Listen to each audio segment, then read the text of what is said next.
이번에는 겁살에 대해 설명드리겠습니다. 겁살은 기준이 되는 지지삼합의 기운이 마감되고 다른 흐름으로 이어지는 반전의 기운이 됩니다. 그래서 기준이 되는 지지삼합의 끝 글자의 다음 글자에 해당하기도 하고 지지삼합에서 가장 기운이 왕성한 왕지의 기운과 충을 이루는 기운 중에서 오행은 같고 음양이 틀린 기운에 해당을 합니다.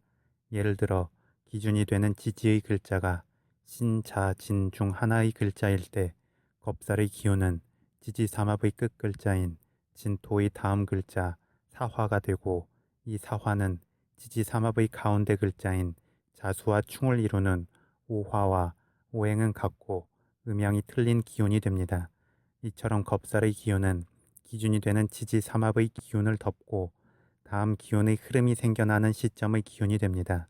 그래서 겁살의 기운은 12운성론의 관점에서 절의 흐름과 매칭이 됩니다. 12운성론의 절의 흐름도 기운 흐름의 변곡점에 해당하고 그만큼 극단적 반전이 있는 흐름이 됩니다.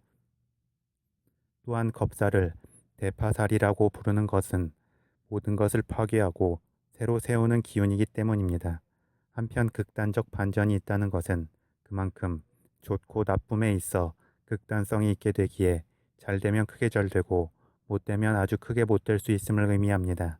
그래서 이 기운을 주도권을 가지고 잘 제어하면 긍정적일 수 있지만 주도권을 잃고 휩쓸리게 되면 부정적일 수 있다고 봅니다. 다만 긍정이든 부정이든 겁살의 기운 작용은 12운성론의 절의 기운과 마찬가지로 아슬아슬한 긴장과 혼돈 또는 좌충우돌과 변화 변동 속에 놓여 있습니다. 그래서 설령 이 기운이 긍정적으로 작용한다고 해도 주변 상황은 혼전의 양상일 수 있다고 봅니다. 이는 마치 전쟁터에 놓인 상황과 같습니다. 본인이 적을 죽여서 영웅이 될 수도 있지만 본인이 죽임을 당해서 상황이 끝날 수도 있기 때문입니다. 그리고 적을 죽여서 영웅이 된다고 해도 그 주변의 상황이나 결과에 이르는 과정이 순탄치는 않은 것과 같습니다. 겁살에 대한 안 좋은 해석은 보통 자신의 재물이나 소유물 또는 가족관계나 본인 스스로의 기운을 빼앗긴다는 것입니다. 또한 열심히 일을 하고도 그 대가를 제대로 받지 못하거나 노력에 비해서 그 결실이 약할 수 있다고도 말합니다. 그리고 다른 사람에게 짓눌려 살아야 하거나 다른 사람에게 자신의 것을 강제로 빼앗길 수 있기에 겁살의 기운이 강하면 다른 사람의 보증을 서거나 금전거래를 안 하는 것이 좋다고 말합니다.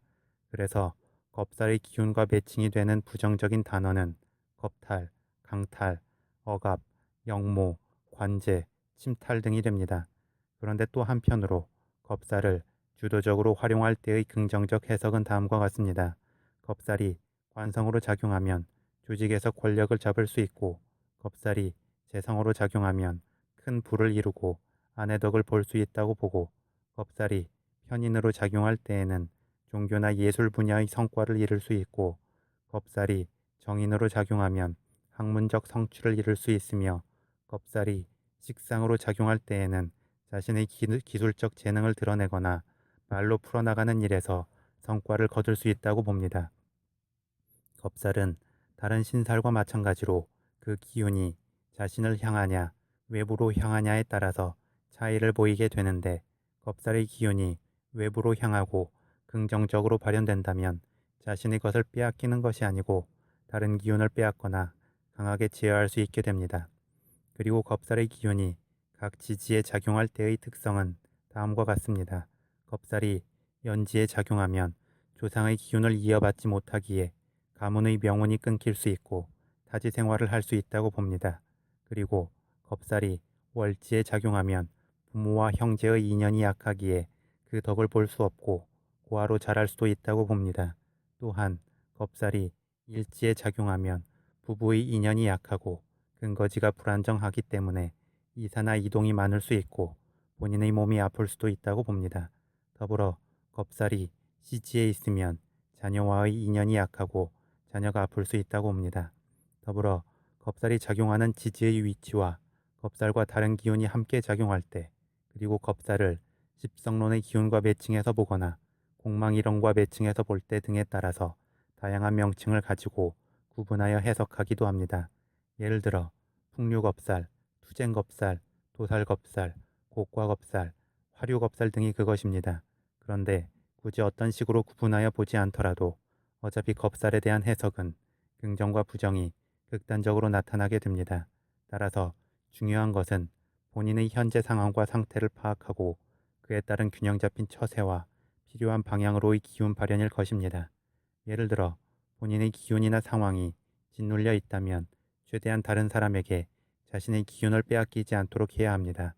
반대로 본인의 기운이 너무 강하다면 주변의 것을 강제로 빼앗으려 하거나 시기와 질투심이 커질 수 있기에 적절히 마음을 절제하고 긍정적으로 기운을 풀어내야 합니다.